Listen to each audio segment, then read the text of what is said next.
태극기 너머에 피 끓는 외침, 독립운동가 정순만 선생을 필두로 거센 만세운동을 펼친 덕촌마을은 여전히 그날의 외침을 각인하며 산다.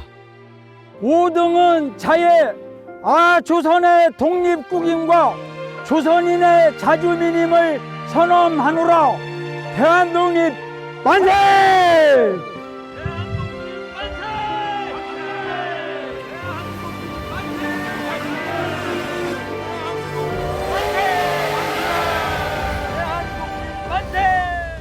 참혹했던 35년의 일제강점기.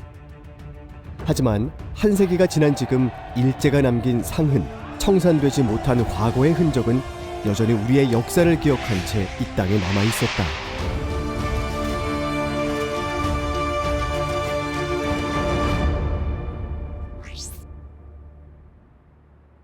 (1910년) 우리는 나라를 잃었다.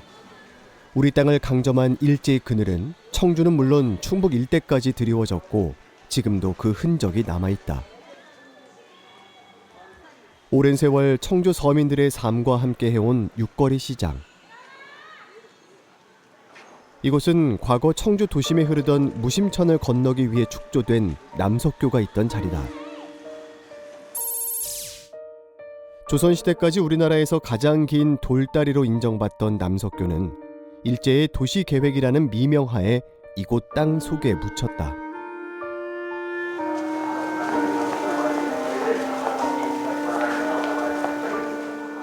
일순간에 휩쓸려간 우리의 터전. 그 구석구석엔 오래된 역사의 조각이 그대로 새겨있다. 일본식 건축물의 독특한 흔적이 남아있는 오래된 건물. 이제 이곳엔 오늘을 살아가는 사람들만 남아있다. 사장님 여기서 장사 얼마나 하신 거예요? 30년 정도 됐어요. 이 건물은 그럼 그때부터 계속 있어요? 그렇죠. 옛날부터 있었죠. 한참 됐죠. 지금 우리 아들이 37이니까 한 32년 됐나? 32년째 비어있는 거군요. 그렇죠.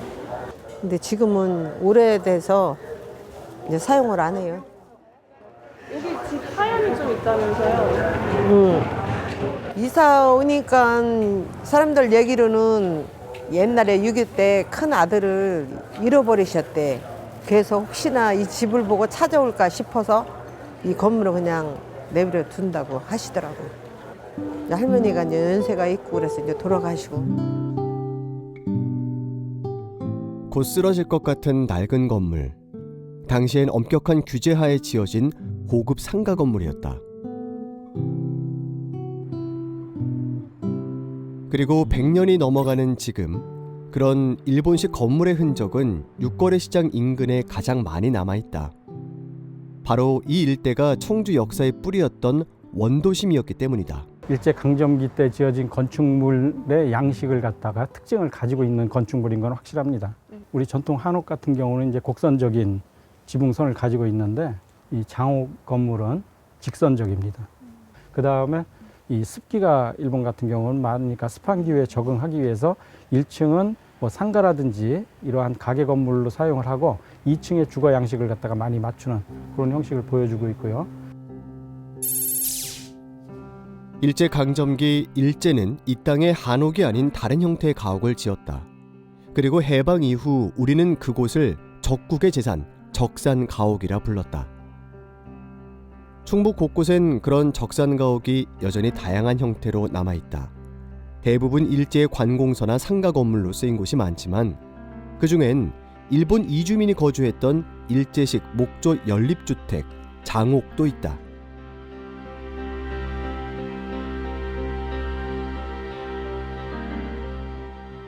오랜 세월이 느껴지는 이곳도 한때 빼곡하게 들어섰던 장옥 중 하나다.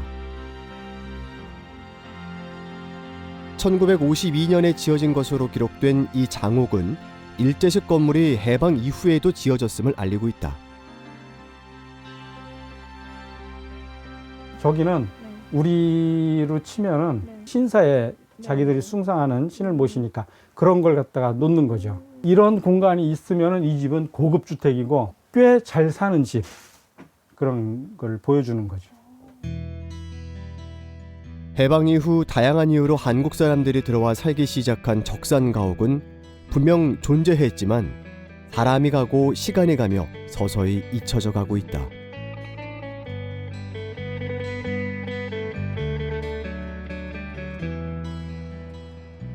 하지만 취재 기간 중 육거리 시장 일대에서 발견한 적산 가옥만 무려 6곳.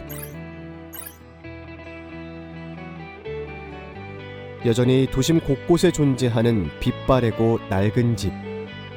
어쩌면 그것은 우리의 살아있는 과거이자 여전히 숨쉬고 있는 역사일지 모르지만 어떤 누군가에겐 그저 낡고 불편한 도시의 걸림돌일지 모른다.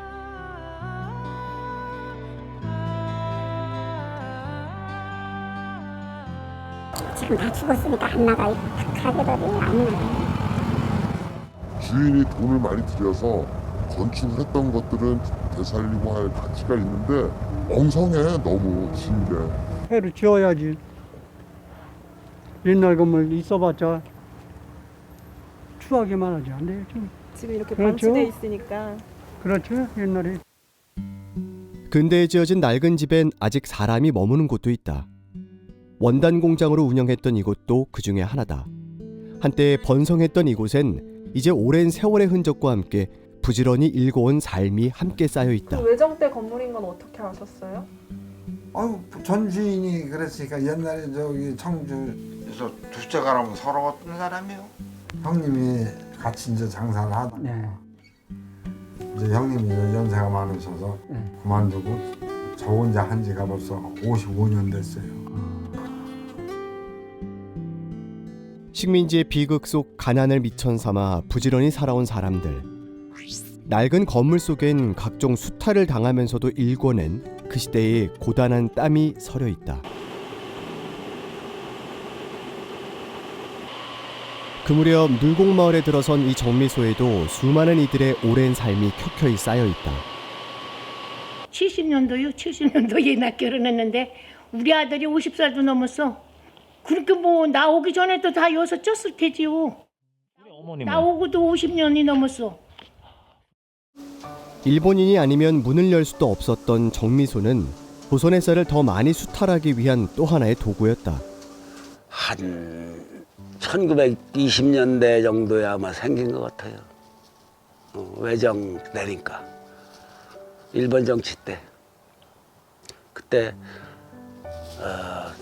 설립자는 누군지는 잘 모르는데 그 사람이 발동기라고 그 돌리려고 다 탕탕거리고 하다가 전기가 들어와서 그때부터 모탈을 했다고 그러더라고요.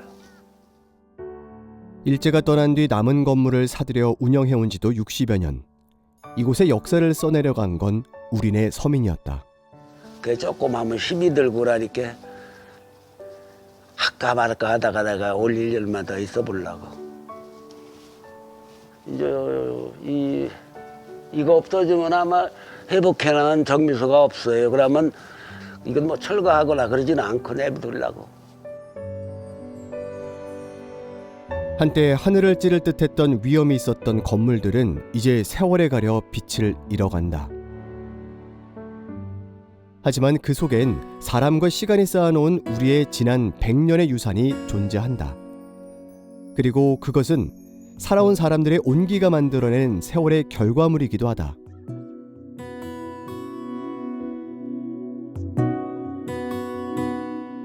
도시의 내일은 도시의 어제에서 시작될 수도 있는 법.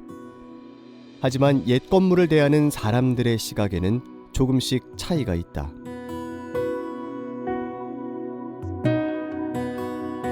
이 건물이 옛날에는 사직면사무소, 그 후에는 이제 청주시 병무청. 그래서 62년도에 청주시 병무청이 사직동으로 저기 가면서, 사직동으로 이사를 가고 그다음에 이제 개인한테 파는 거죠, 이걸. 취재 중에 발견한 낯선 건물. 일본의 건축술이 고스란히 남은 일제시대 공공건물로 추정되지만 한 가족의 삶을 일궈낸 터전이기도 하다. 이게 진짜 얼마나 됐다, 역사가. 아마 청주 시내에서는 일제 시대 때는 뭐 여기 헌병대들 머물렀던 공간이라 그랬어요. 그러는데. 제 초등학교 때는 기마다라고 해가지고 말을 타고 다니면서 예. 이제 경찰들이 있었고 그다음에 이제 뭐 극장 뭐 포스터 같은 것도 뿌리기도 했었고 그랬었어요. 100여 년 전 우리나라를 강점한 일본인들의 기지였고 이후에는 병사구 사령부 건물로도 쓰였다는 이곳. 마루로 다 돼 있네. 얼마나 단단해요. 이게 역사와 시간이라는 허물어지지 않은 향기가 그대로 살아 숨쉬고 있다.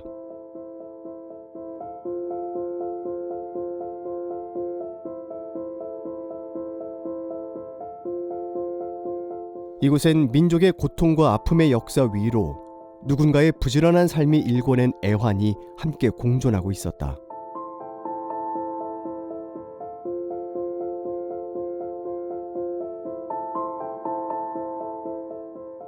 지금 장옥이라고 하는 일본의 전통 연립주택이거든요. 가운데 복도를 두고 양쪽으로 실을 나누고 많은 사람들이 이제 와서 머무를 수 있도록 그렇게 하는 건데 그 형식이 그대로 남아 있어요. 이젠 낡고 허름해져 버렸지만 100여 년 전 원형을 그대로 간직한 채 남아있는 건물 내부.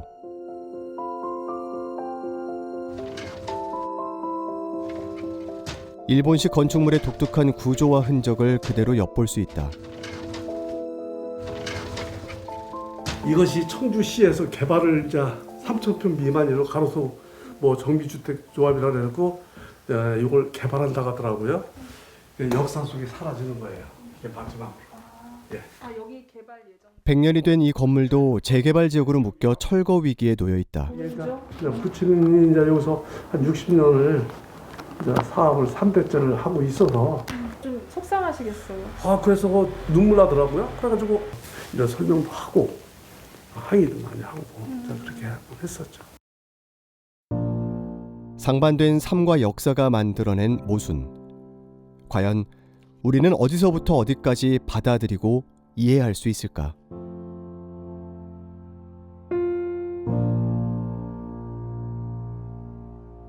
우리가 자랑스러운 과거는 아니지만 우리가 겪어야 했던 역사이기 때문에 그것을 무조건 없애는 것보다는 가지고 있는 어떤 당시의 기억들 그리고 이 당시의 생활 모습 이러한 것들을 갖다가 회상해 볼 수 있는 그러한 가치가 있기 때문에 아마 청주의 근대 역사에 있어서도 중요한 가치를 가지고 있다고 봅니다.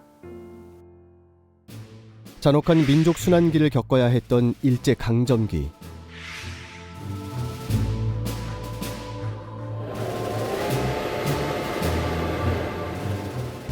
청주 충주까지 철도가 놓이면서 수탈은 더욱 가혹해졌다.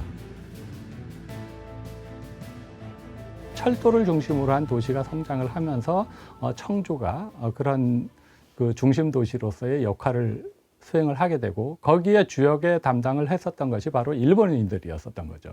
이 당시에 대부분 각 시군에 와 있었던 거류민이라고 하는 일본인들이 대부분 보면 주요한 그 경제 사업이나 이런 부분들을 전부 다 불화를 받게 되고 허가를 받게 되죠.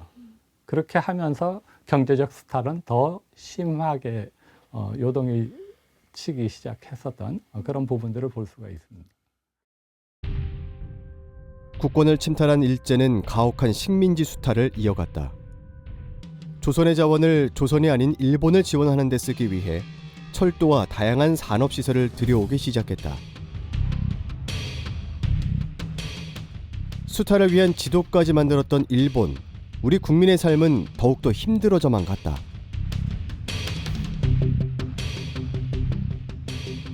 모든 생활 요소 곳곳에 일본인들의 손이 뻗치지 않은 그런 것이 없다고 할 정도로 그렇게 그 경제적 수탈의 그 채널들을 많이 만들어 갔던 거죠.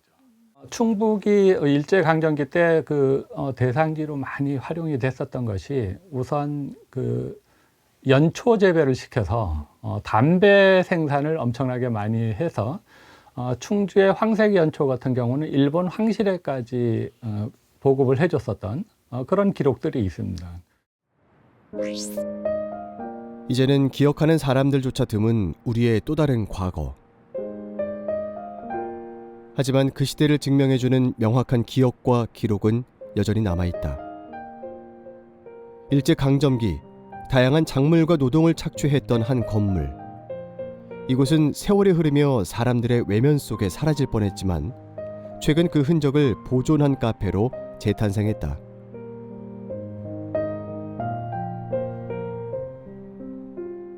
네, 그 담배 농사를 여기서 많이 지었다고 하더라고요. 네, 담배는 농사. 주로 여기서 많이 했죠. 집집마다 담배 거의 다 하다시피 됐었어요. 몇 집이나 했었나요?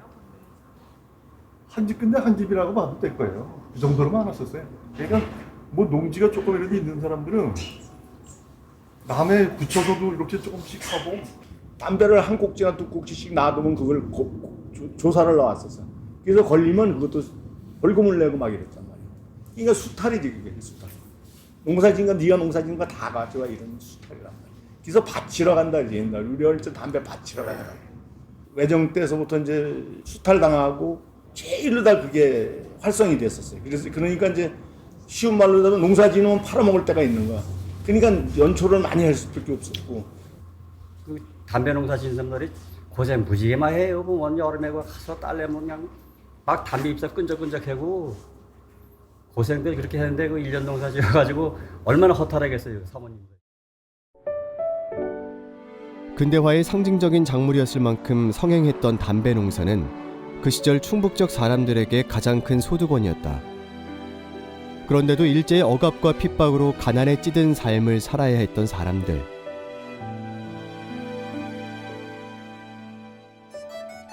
이곳은 그 시린 아픔으로 가득했던 흔적이 곳곳에 배있지만 그와 동시에 근대와 현대가 어우러져 새로운 역사를 이어가고 있다.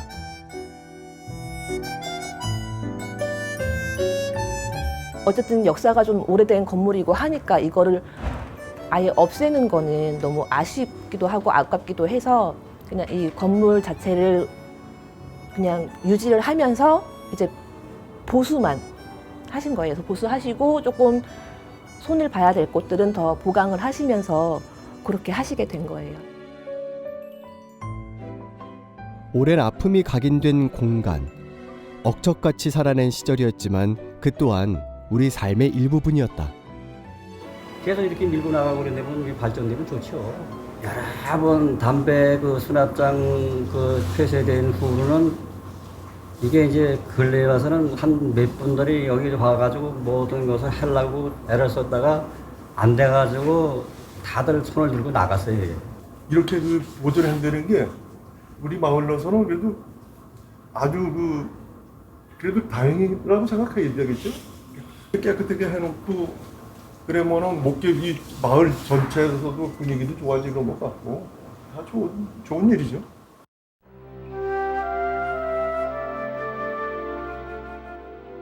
종국에는 주민들이 자력으로 그 지역을 좀 활성화시킬 수 있는 기반을 마련하는 게 어떻게 보면 가장 중점 포인트예요. 어떤 형태로도 재생을 하는 게 필요하다고 봐요. 네, 왜냐면은 파생될 수 있는 거리들이 되게 많거든요. 근대문화유산에서는. 그리고 또 과거 역사를 알아야지 우리가 또 미래에 또 어떻게 나갈 수 있는지 그리고 또 현재를 어떻게 또 반성을 할 수 있는지 또 알 수 있잖아요. 근대화로 가는 길목에서 일어난 국권 침탈. 그 100년의 상흔을 간직한 건축물 중엔 일제의 만행으로 우리 민족의 피와 눈물이 얼룩져야 했던 옛 조선 식산은행 충주지점이 존재한다.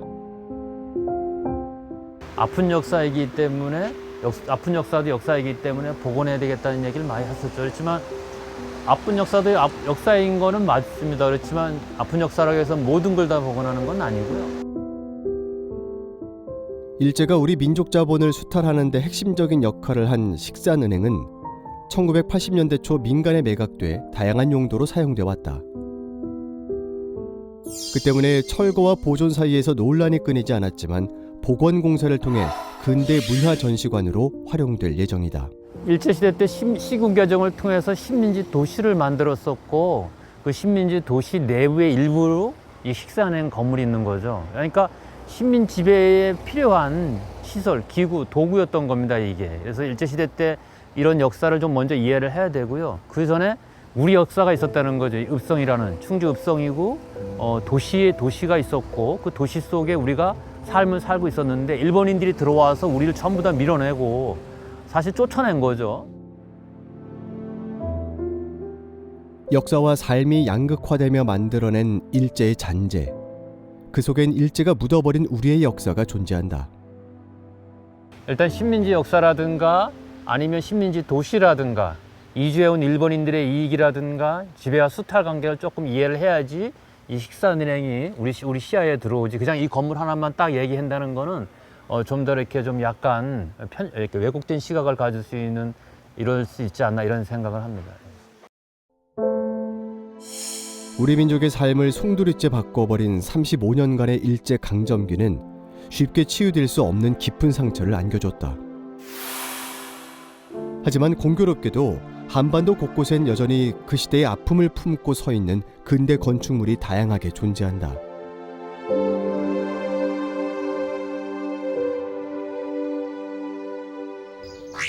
청주에 자리한 충북문화관.